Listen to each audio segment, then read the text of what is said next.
All right, welcome everyone. Our executive director, Adashima Oyo, is now gonna get us officially started by welcoming everyone and introducing the panelists.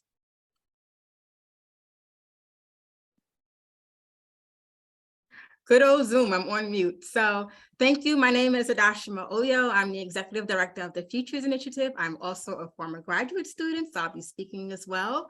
And I'm really excited to see all of you here today. I see we have a nice variety of people here on a Monday afternoon, so kudos to you. So this is a part 2 of our event that we had it. If you hadn't had a chance to look at the first part, I welcome you to visit our website and to look at our recap blog posts so you can see all the things that we discussed. So we have a number of current graduate students here, prior graduate students, and some current CUNY professors. So let me just get into who we have here today. We have two CUNY peer leaders, Marco Alba and Brian Garrett. We have 3 CUNY professors, Sadia Tor, Chamtoli Hook, and Jason Hendrickson.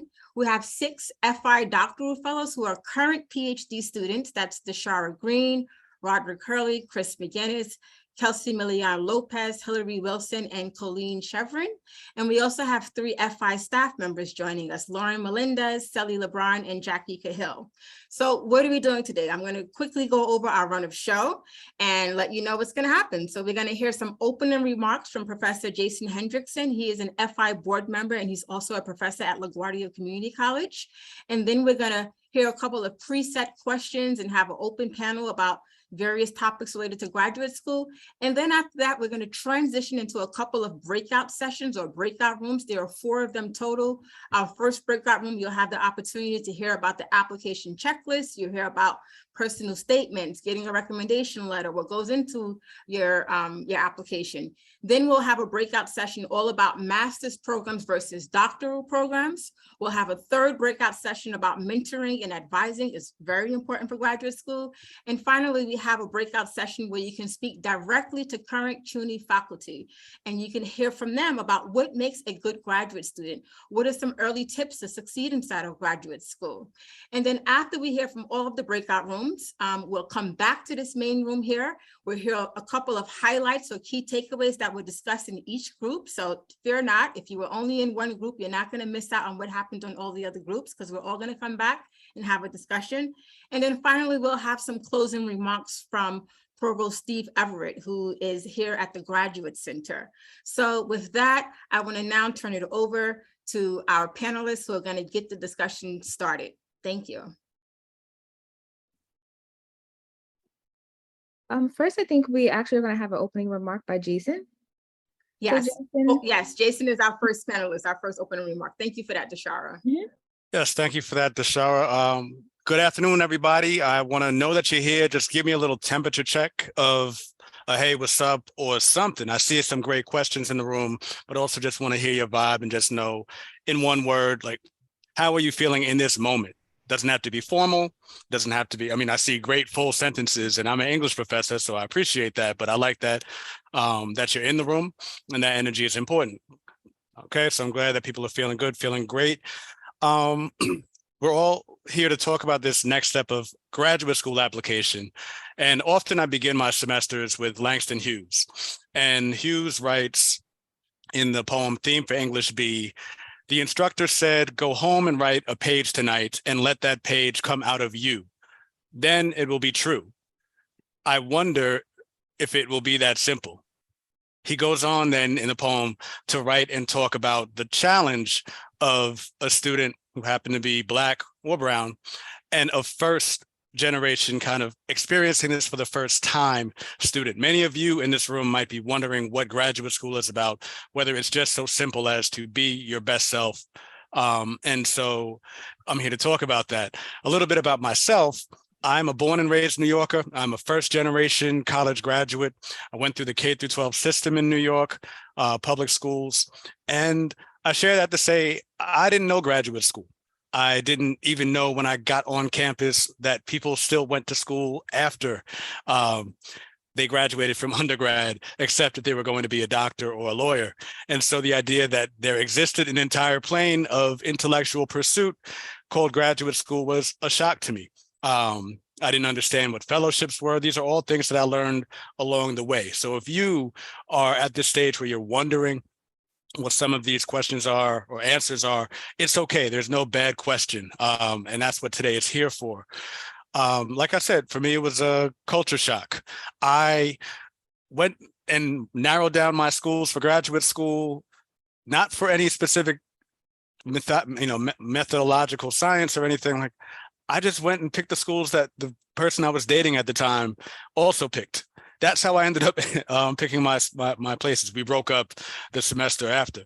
And I made the mistake of applying to places based off of rank and reputation on the US News World Report, instead of looking at what the actual program had and the specialties that they offered. But there's more of that we'll talk about later. I remember in my first semester of graduate school, a professor joked with me when I walked in the office and said, "Oh, I thought you were just a drug dealer." Like, that's some of the cultural shock and trauma that came. And it's not an easy road to navigate. But it's the same time, I'm on the other side now. I got my doctorate from UMass Amherst after graduating undergrad from Duke University, and I wouldn't take it back. I am living a life that I find immensely fulfilling. And I say all that to say, you won't know your path, but your path is there. Just like the papers that you write, sometimes you start writing them, you realize that you have an argument in mind, and then you get to the end of it, and you realize that you have argued something very different in the end than what you intended. That's the path you're about to go on, right? So you have an idea of what you want to do, but you are the working thesis. I guess you can think of that as what you are at this moment. I'm going to give you, I see the Happy Valley alum in here in the chat. I'm going to kind of offer two pieces of competing advice. One I got from my mentor, who suggested go straight through graduate school, because once you get used to making money on a side gig or just committing yourself to a career, thanks for the compliment. Once you get used to making money on the side, you are not going to want to come back as easily. And so I went straight through. I applied to a doctoral program and was able to get in right from undergrad. To answer one of the questions, it is possible, but that landscape is shifting a bit. If you do take a break from graduate school, it's okay. And I want to highlight that for folks who are coming in with work experience. The 21st century student is going to be, as in the people you will go on to as graduate students, go on to interface with one day. They need full skilled individuals, not just someone who's a specialty in your one area. So the things that you're involved in as an undergraduate, the skills that you bring, make sure that that's part of your graduate application too, or the way that you're thinking about how you move forward. And last, before we get into this, I actually want to begin with an apology. And it's an apology from higher education.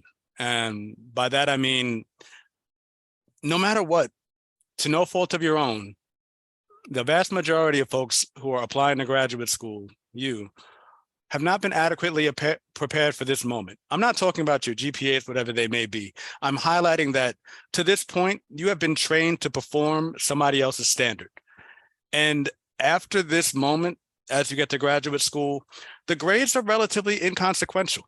You've been trained, brainwashed in some ways, to believe that your GPA is everything and everything about you, when in reality, this is the first exciting time, if you go down this path, that you will just learn. You will learn for the love of learning and sake of learning. And to end, I'll offer a metaphor. I like to talk about food a lot in my classes. And in terms of how you were as a student before this, in high school, with your teachers, you were really just preparing a buffet. You were really just putting forward a bunch of stuff and hoping that it would stick, and hoping that your teacher liked one of it, whatever that may be, in terms of your performance. You were just throwing it out there. But in college, those of you seniors, you're now creating like a specialized meal, like a plated 4-course meal. You're no longer hoping that your professors are happy with whatever you throw out there, but you're crafting ideas that you serve. That's where you are now. You're paying special attention to your audience. Graduate school is an amazing shift. It's you becoming a master chef. It's you creating your own menu. It's you yourself who will be charting your own path, which is somewhat intimidating, but also liberating. And freedom and liberty, they're hard fought. They're at a high premium for a reason. One could argue then that getting the graduate degree is essentially you opening your own restaurant, because it is going to be you. That same writer that I talked about at the beginning, when I said, the instructor said, go home and write a page tonight, let that page come out of you. That's going to be what gets you through. And so I'm looking forward to speaking with you all as a group. I would love to answer any questions that you have, but you're in the right place. You belong. Let's figure out how to get you through the next door. Thank you so much, Professor Hendrickson. That was very inspiring and filled with lots of nuggets of information, some really amazing jewels there for our students. So as we transition to the next section of our program, my co-host, Dashara, who's also a Futures Initiative Fellow and PhD student, is gonna pose the first question to the panelists. Awesome. Thanks, Rod. And thanks to Dashima and Jason for the opening. Yeah, so I'll just get into the very first question. I'll also put the question in the chat. And as our panelists are speaking and we're having these conversations, please feel free to follow along, add questions and add notes as they come available to you in the chat. So the first question that we're going to discuss today is, when determining if a school or program's culture is a good fit for you, what are some key details to research or pay attention to? Thank you, Dashara. So I think this question actually has two sides to it. One is the academic culture we're talking about when we talk about the culture of our department. The other one is the community culture, or maybe like the cultural culture around, the cultural culture is stupid, but the social culture around the department. So in terms of academic culture, I would say maybe it seems like a little far away from you when you actually apply, but it is fundamental.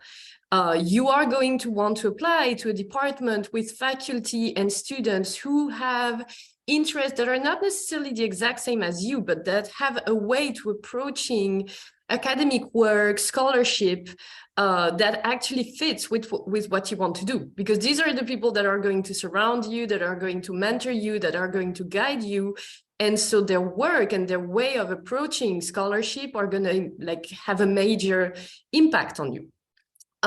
So for instance, one thing I have been looking at when I was looking for a department, and I would really recommend to look at, are the profiles of the faculty, of the students and of the former students. Are the students very young, or did they have already some work experience?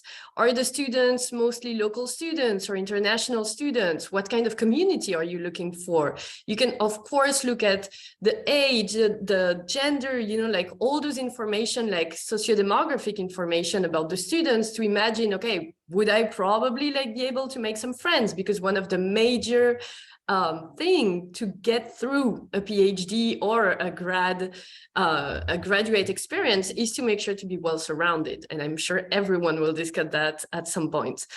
Another thing, for instance, that for me was important was to see if in the department, a lot of the faculty had some organizing experience, if other students had some organizing activist experience somewhere. And also one thing, is there a campus life? Because for instance, one thing is to go to maybe Hunter or to go to the grad center. And another thing very different is to go to a college or a department that is in a smaller town. So, you know, what kind of campus life can I expect? Will I probably live on campus, or will I live as in New York in the very different neighborhoods? And how will that impact like my day-to-day life? Another thing, and we're at CUNY here, but like, is it a public or private university? This will have a major impact on the kind of culture you will find.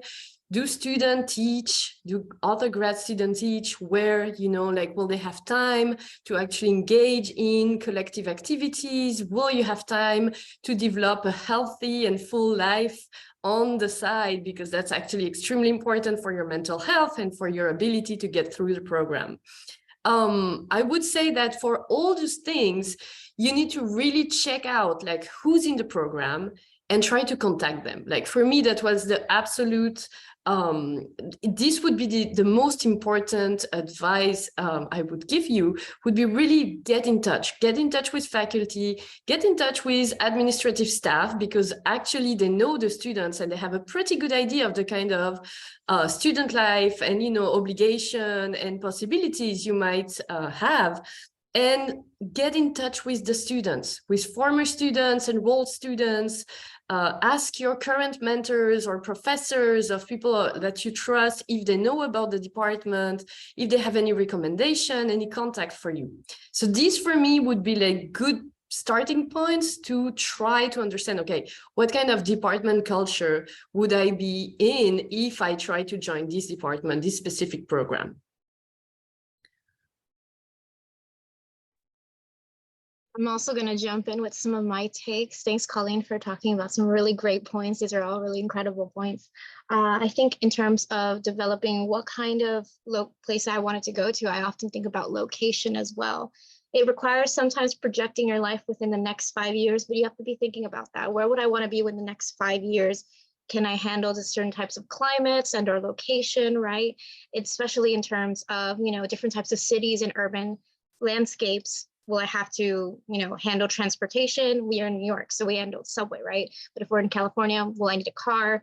All these different types of ideas on accessibility and kind of thinking about, you know, will I be able to budget my life in terms of a different big city, or, you know, creating those kinds of budgets as well. I often think about as well family and long distance, right? Depending on how comfortable you might feel, whether you want to be in a location that you might actually want to be closer to your family or relatives or somebody you know, or you feel more comfortable with, you know, it's okay to be in a different place where I can just, you know, at some point probably develop more long distance relationships as a result of that. So for me, especially thinking about location, and obviously how to maneuver and strategize your own mental health and personal survival as a result of that. That's something I thought of. Great. Hi, I'm Shamtoli Huck, and I'm actually a professor at the law school. So one is to let you know that we do have a law school. Oftentimes when I say that I teach at CUNY, people are surprised that we have a law school. So I'm going to sort of share a little bit. Most of the things that were shared are very similar, but some sort of different divergent points. And then on the chat, I'll add some links. So because law school is sort of, you know, kind of a professional degree, there are sort of different considerations. There are lots of issues, unfortunately, given the elitism of law, that there's still sort of issues about where you go to law school in terms of, you know, sort of jobs. But what I wanted to focus on, because of the audience, is to think about also JD and as a sort of a beginning of your sort of academic career. Increasingly, there are more JD PhDs, there are joint degrees of JD and masters, and that law sort of impacts so many facets of our lives. And there's a lot of faculty throughout CUNY that look at law specifically and its interrelationship with other disciplines. And so you might not see law specifically to practice, but you might sort of look at it as sort of an intermediate place to think about sort of, you know, maybe a focus on sort of legal studies. So I'm just gonna, so some of the things I sort of think are really have been important and are equal for other graduate programs. You know, similar to Professor Henderson, while my parents were attended university in Bangladesh, I'm first generation, not born in the United States, immigrated to New York and grew up, you know, in New York City. So when I was sort of approaching this whole graduate process, I really had no mentorship. So I want to thank Futures Initiative and all for, it's amazing that there's like 70 people here really aligned to your success. You know, I basically made my decision not on a romantic partner, but basically a friend who said, you know, go to Northeastern. There's a really great left labor professor there. He's cool. That was pretty much what led me to Northeastern. But there was some wisdom to what she was saying, which is that alignment. So CUNY specifically, although that wasn't where my graduate program was formed for social justice. So when you're thinking about the kinds of legal culture that you sort of culture you want, is that we're really about folks who want to look at law for social change, academically, career-wise. So if that sort of fits your sort of mission and goals, that CUNY and my own alma mater might be a good place. So think about sort of alignment. You know, by the time I finished undergraduate, I was sort of tired of like all sides of the story. You know, I wanted to go and work and study under someone who was sort of deeply knowledgeable about the field, but was aligned with my own values. Now, the caution with that is superstars. So there are superstars in all institutions, but when you get there, the superstars aren't teaching. And so, so my advice would be that similar to what was already shared, is make sure you ask very pointed questions about the faculty relationship with students. So for example, what are mentorship opportunities? Are there places where students can write, where faculty give input? At CUNY, one of the wonderful things are at the law school is our law review students engage with faculty scholarship. It's very rare in most places. You have the superstars doing their things, and then where the rest are sort of left. So really make sure that wherever you're going, that the persons or the departments that you're going for actually teaches, actually cares about students and their development and their professional development. And also, are there resources to allow students to go and present their own scholarship? So I think just really asking very poignant questions about the support that the faculty give to students and the development and the professional development opportunities, I think it's going to be something that I have found to be very key, because these same faculty will be your advisors, your recommenders. They will sponsor you in the sense of when there are jobs, people will say, hey, do you have someone within this particular field?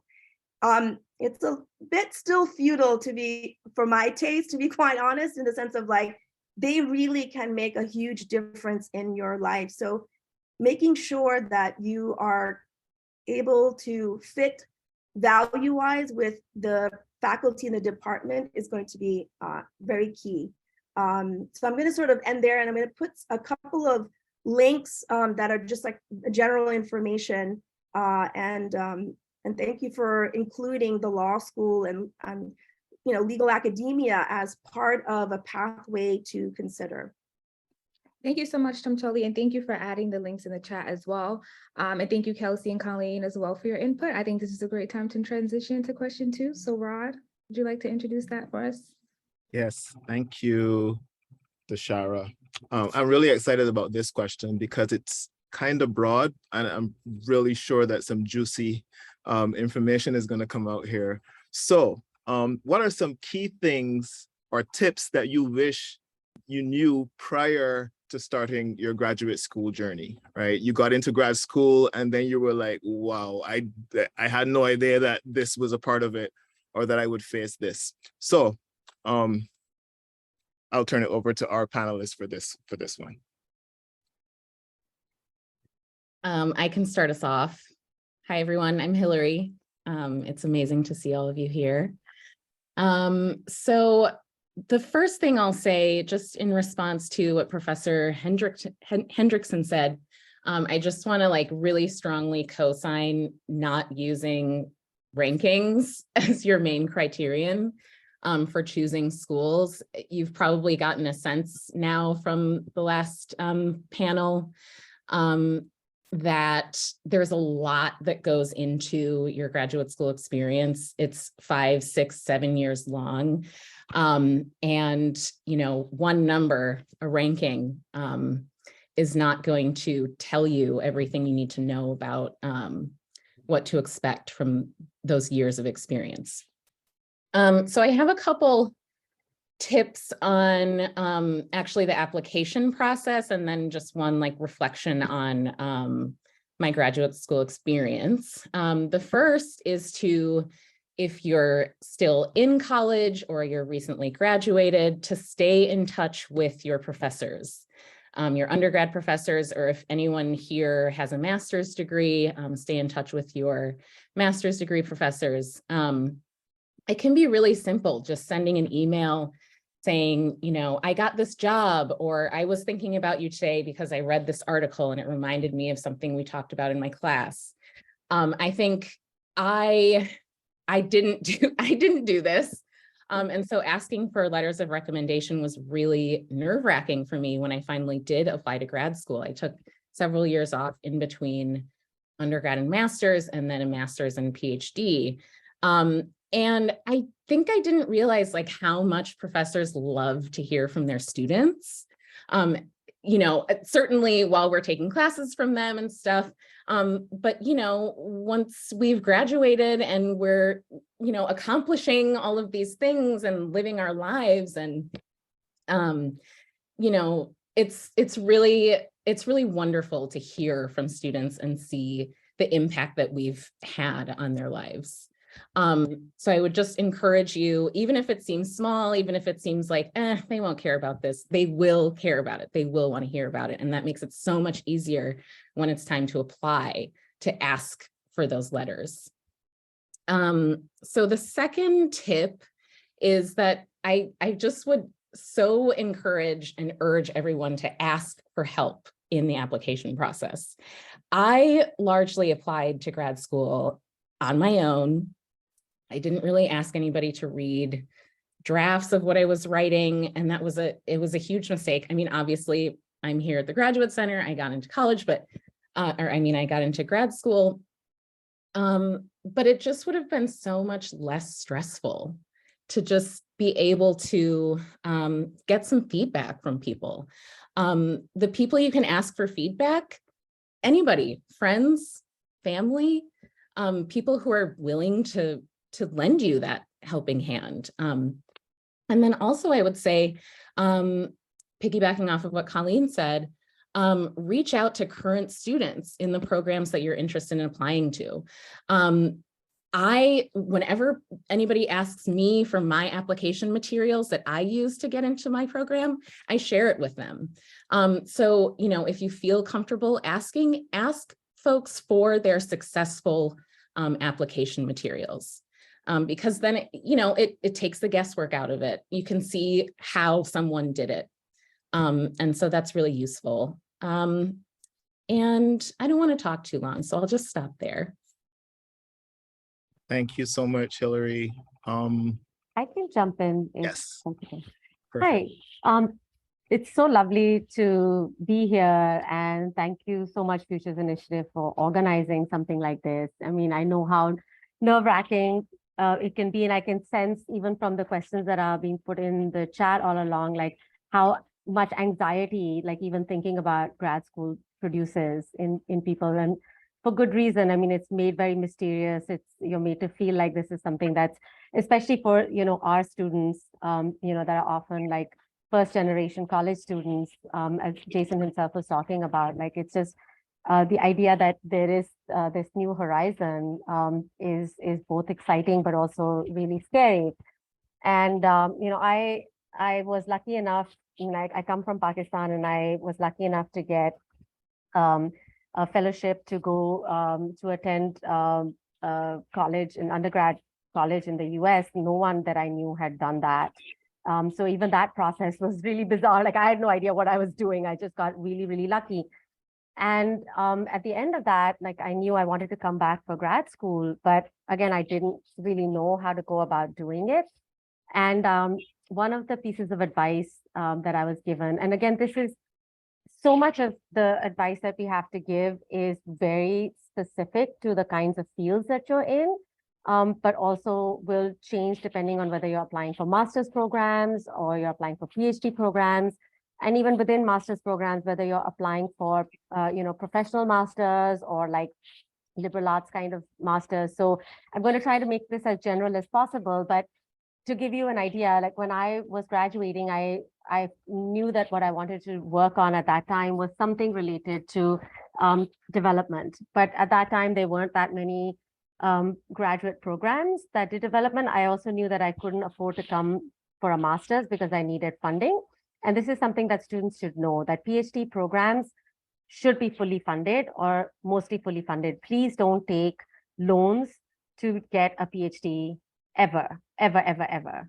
I don't think that there's any field that you could get your PhD in that is going to pay you the kind of money that will enable you to pay back student loans. Secondly, that's really what PhD programs generally do, is that they fund their students fully, or at least as fully as possible. So that can be one of the criteria that you use when you're making a decision, hopefully between all these wonderful programs that you got into, is the funding issue. The same goes for masters. Please don't go into debt to do a master's. I mean, at least be very conscious of how much money you're sort of like putting aside. If that is something you have to do, look for grant opportunities, funding opportunities.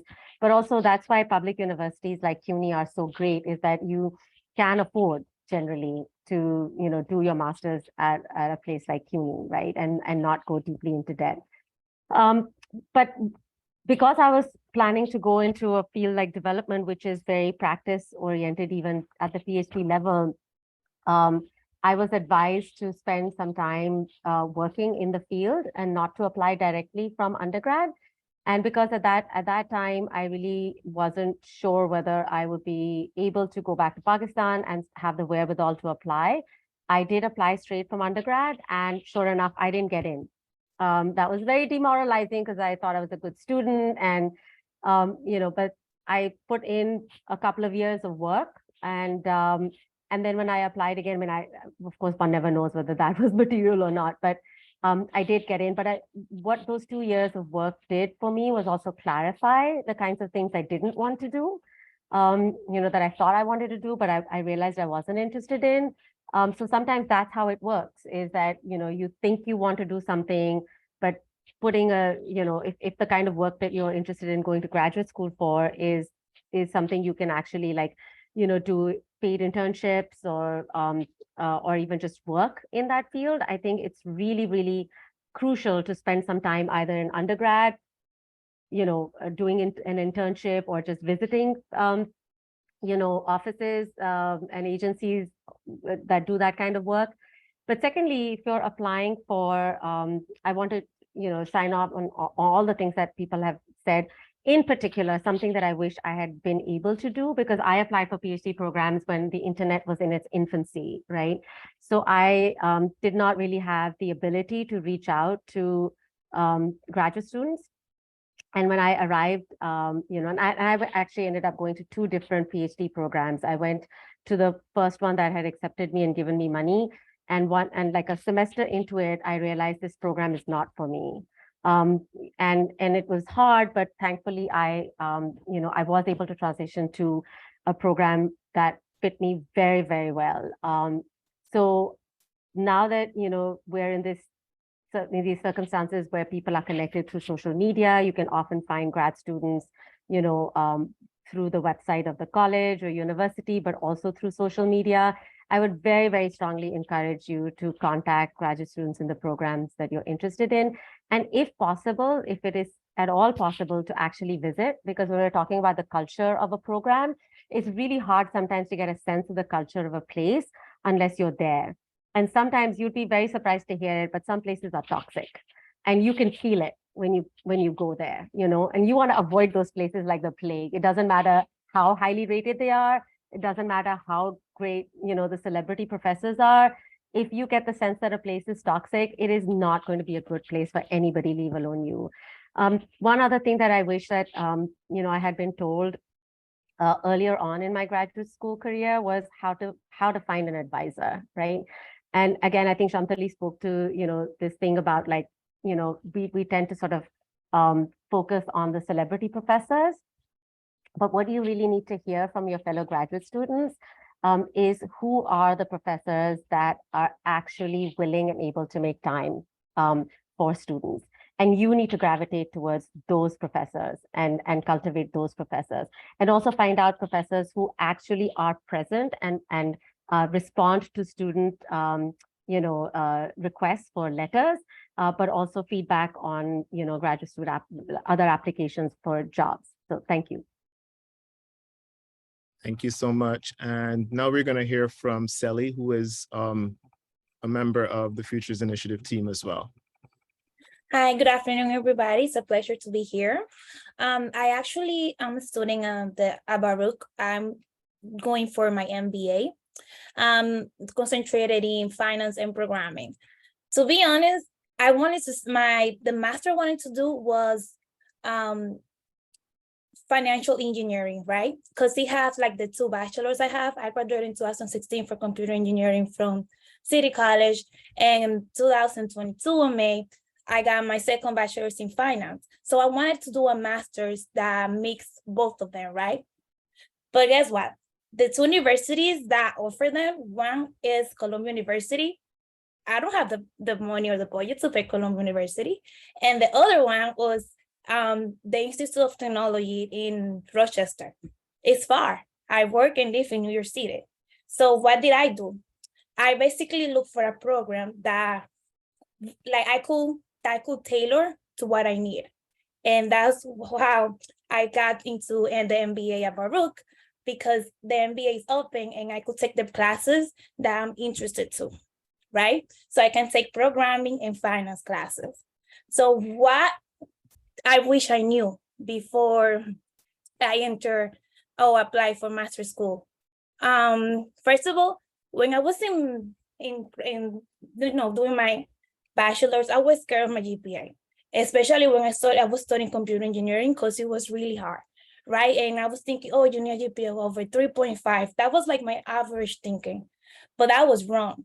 You need to really look into every program, whether they have different requirements. For example, my MBA, they require 2 years of work, right? And when you graduate from school, you don't have that. So no, I mean, not everybody, right? And I also was scared about the exams, the year E and the GMAT.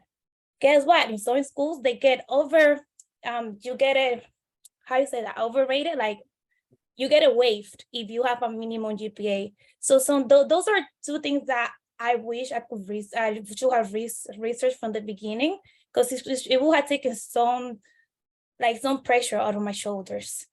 And I never looked to go to school due to the ranking, but to what works for me. I never wanted to be in debt. Thank God, like my first bachelor, I got a scholarship from DR. So I was an international student, it was all paid. And the second one, I pay slowly because it was during my budget. And I could apply for scholarships as well. So how the other, how the past panelists have said, don't get in debt, because you would like half of your salary you will make, you will end up paying your master's, your PhD debt.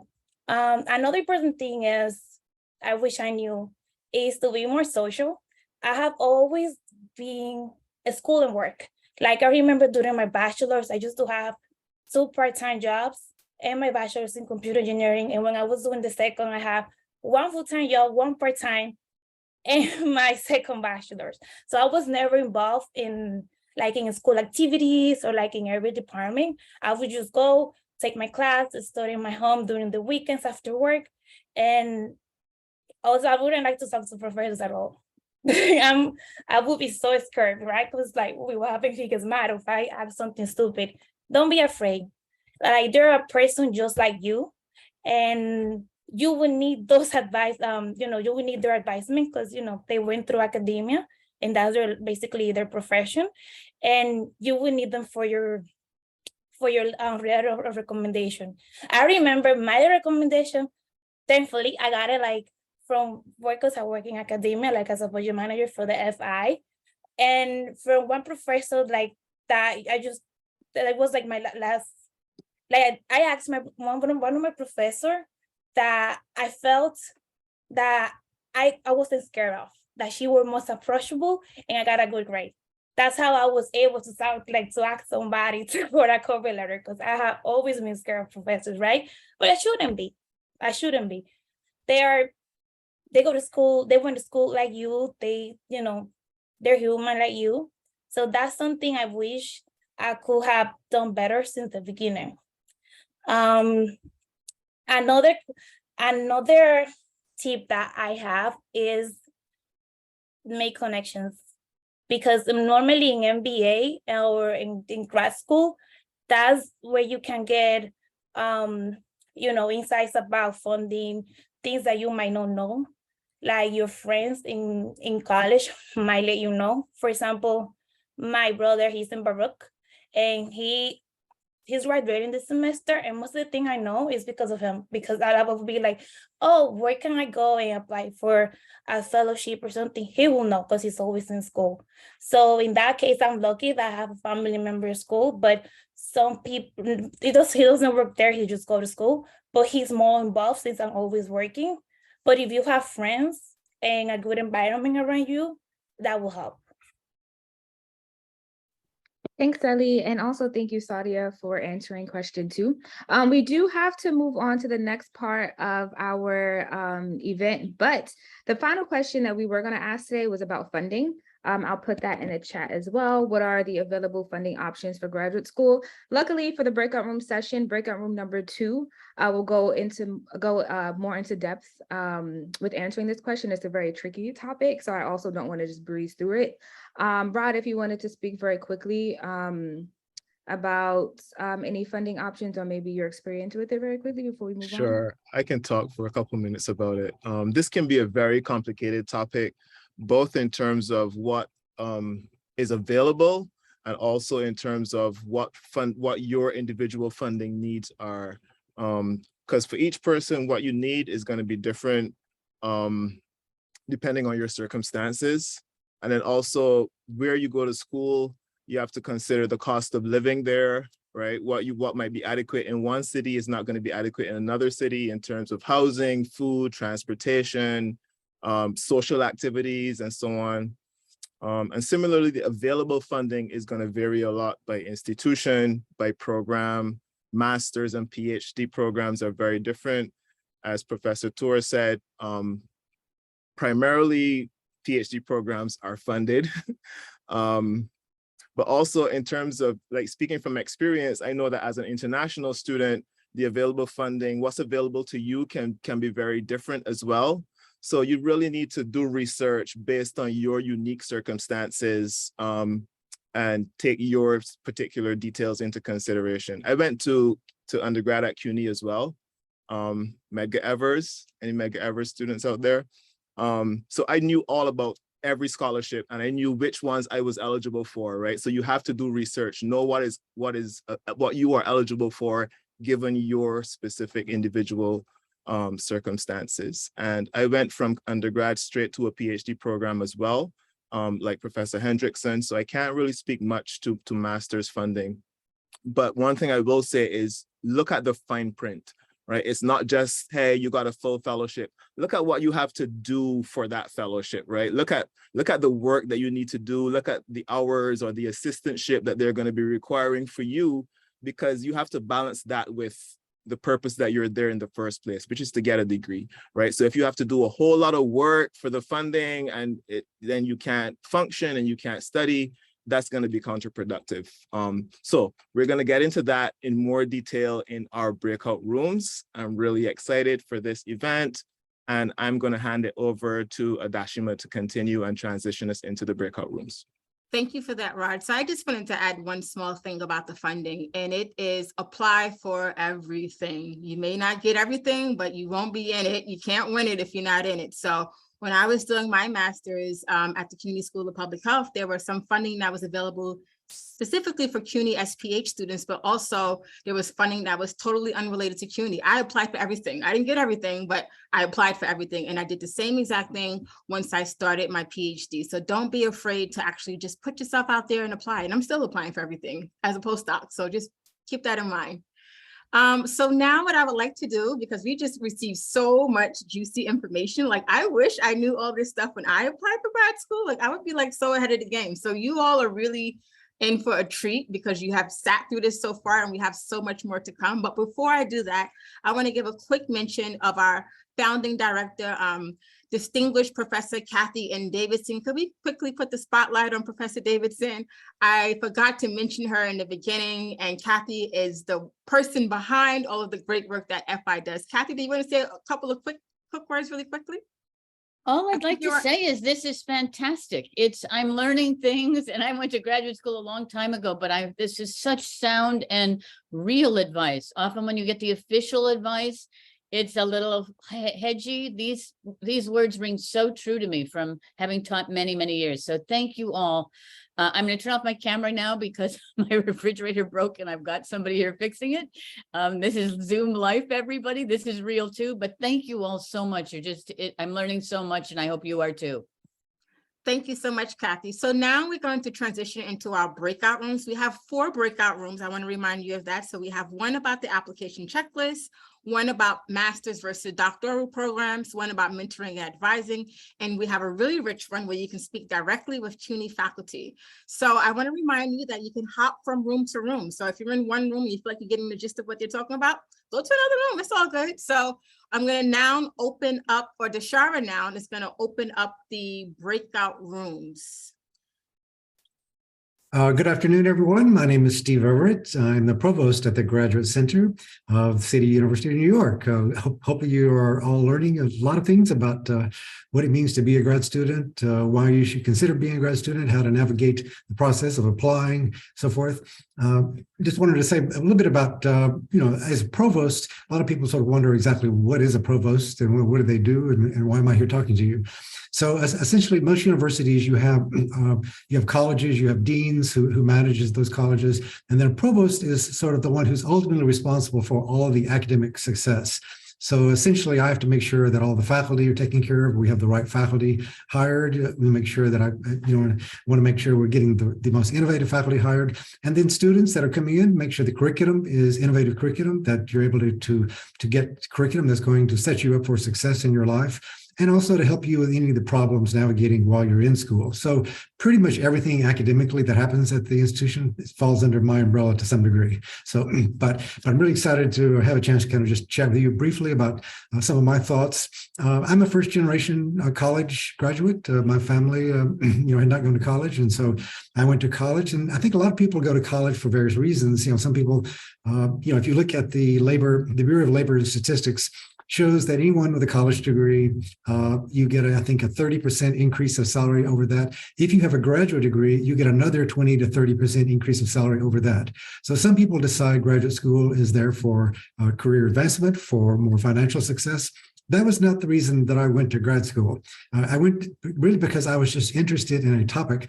My area it happens to be music and mathematics, and those two areas together. And I just was so fascinated by them that I wanted to go learn more about them. So I went to school studying that. And then when I finished my undergraduate, I thought, I really don't know enough about this yet. So I just wanted to keep going to graduate school. So I just went to get a master's. After the first master's, I thought, this is really interesting, but I've discovered some of these other areas that I want to keep studying more. So I got a second master's in another area, which got me excited. So for me, it was really more just like an intellectual quest. I wanted to know more about the world, and particularly around the areas of music and mathematics and so forth. And then I think later on, I went back to get a doctorate because I realized going into teaching, this gives me a chance to give back to people. And really, there was something, I think, being first generation, coming from a lower income family, I really appreciated what college had done to me. And I really wanted to find a life that allowed me to give back to other people. And so moving into college teaching allowed me to really do that. And I felt this is an opportunity to still be involved with the interest that I have, but also I can have some satisfaction that I'm making, helping other people with their careers and their lives. So that's what drove me to get a PhD and a doctorate in that. So that's why, for me, this has been a journey really for my own personal interest. It wasn't ever about trying to make more money or anything. It really was about these other interests. So I know you all have your own interests for that, but that was what drove me. I think for, having gone through all these degrees, probably the few things that I would advise you, which I'm sure you're hearing about today, when review committees are looking to admitting a student, and of course at the Graduate Center, we have a lot of incredible strong applications of students who are coming to here. This is one of the most diverse and thriving academic curriculums in the country. And I think many of you know that, the fact that you're here. But, the things that I think that faculty are looking for when they're admitting students, they're really looking for students who have maybe, in my mind, I think maybe 4 issues would be important. The ability to think for yourselves. Make sure that you show people that you're not afraid to say something that is not what is the most popular thing, that you can think broadly, you can think independently. I think that's what a PhD is looking for, whether we can cultivate that more. Probably a second area I would say is just show that you have attention to detail. It's really hard to go through a PhD without detail and make sure, because you're going to be doing research, you're going to be looking at a lot of data, you're going to be looking at all that data, trying to figure out exactly what is the story in that data that is going to give you some transformative dissertation topic to come with that. So your ability to understand details and observe things that are not necessarily what everybody would see, that's another important aspect. Maybe a third one would be just your own motivation. How much are you invested in this? How much are you willing to put the time? And particularly if you're interested in a PhD, obviously this is not a short commitment. You're looking at a number of years. The master's, to me, the master's was over before I knew it. It just seemed like I was just getting going and it finished. That's why I wanted to continue. The PhD, it felt like, okay, this one's long enough. So it's a different kind of experience. But I have to say that's where I really felt the most reward in getting the doctorate. But here again, the motivation and how invested you are will come to play at your PhD level. And then the fourth thing, finally, is just your enthusiasm and your curiosity. And going back to what I was saying about my motivation, the curiosity, I think, is what motivated me and kept me going through all of those degrees. And in some ways, I still, about being in college, I feel like I can still be involved with that quest for my enthusiasm for pursuit of information. So, showing those four attributes, I think you'll be fine getting into the application. So once again, the staff here is tremendous, helping you with all the sort of secrets for how to navigate. I hope you will consider the Graduate Center at CUNY, because we have an incredible faculty here. As you probably know, I've only been here a little over a year.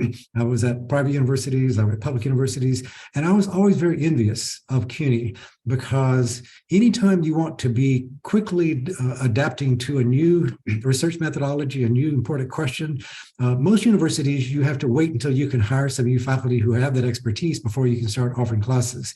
Here we have this great advantage that at the Grad Center, we have access to several thousand CUNY faculty who all have great expertise, and we can draw from them immediately to bring them to the Grad Center. So it really is an incredible opportunity for a richness of disciplinary expertise that we've got available to us. So it's unlike any other university in the country who can do that. So I know you're all looking for various institutions, but I'll have to say that the Grad Center is one of the most satisfying places I've worked. I've worked at 6 research universities. This place by far is the greatest one. So hopefully I can, if you have any questions for me later, you're always welcome to reach out to me. I'm always available to answer questions for you directly. So hopefully this day will give you some more information, and I'll look forward to seeing you all at the Grad Center next fall, hopefully. So Adashima, I'll turn it back over to you. Thank you, Provost Everett. That was really great. So on behalf of the Graduate Center, we really thank you. I'm going to turn it back over to Rod now. Rod? Thank you. All right.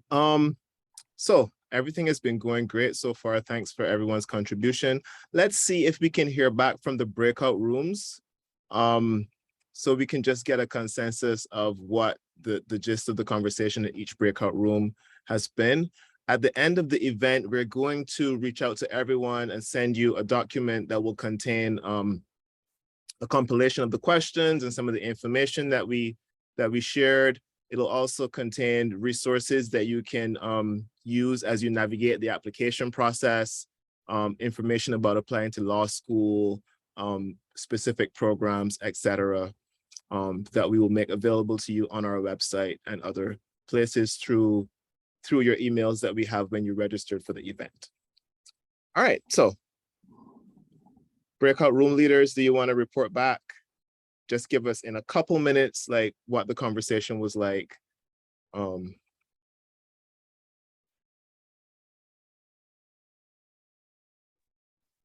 I can speak quickly about room 3. Okay, So can I, and a number of other fabulous people. We're talking with students about mentorship and advising, and we spoke a bit about how important it is to, kind of reach out to your professors and try to, have 5 different ways of trying to stay in touch and build a relationship. Going to office hours is a really great way to do that. When you're reaching out to a professor, for a reference, make sure that you give them, a good amount of time in advance of your first time you're asking, and explain to them what you're applying to. Give them a lot of detail in those emails. And if you've been out of school for a while, or even if you haven't, we all have lots on our plates these days. My tip is to also send along a paper you wrote for them, just to remind them of you and your amazing academic work. So did you have anything else to say about that?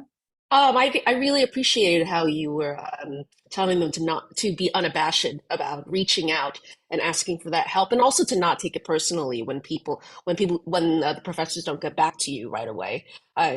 Just because we all get lots of emails and have things on our plate. So I was really grateful for that. We had some really very nuanced questions that I think hopefully were able to address in a way that was useful for the breakout room folks. Thank you so much. And for people who were not able to make a particular breakout room, you'll also get to see what was discussed when we share the information. Chris or Kelsey, do you want to talk about breakout room 1 really quickly? Sure. Thank you, Raj. Yeah, we had a really great discussion. There was some really interesting questions about, well, one of the common questions which we had already seen earlier was, can I get into a graduate school program with a low GPA? And we both talked about how showing what you do outside of your academic work, extracurricular activity, projects that you've been involved in, as well as the trajectory of your career as a student are all really important. It's not just about the number. We also had really interesting conversations about feelings of imposter syndrome. Kelsey, would you like to add to that?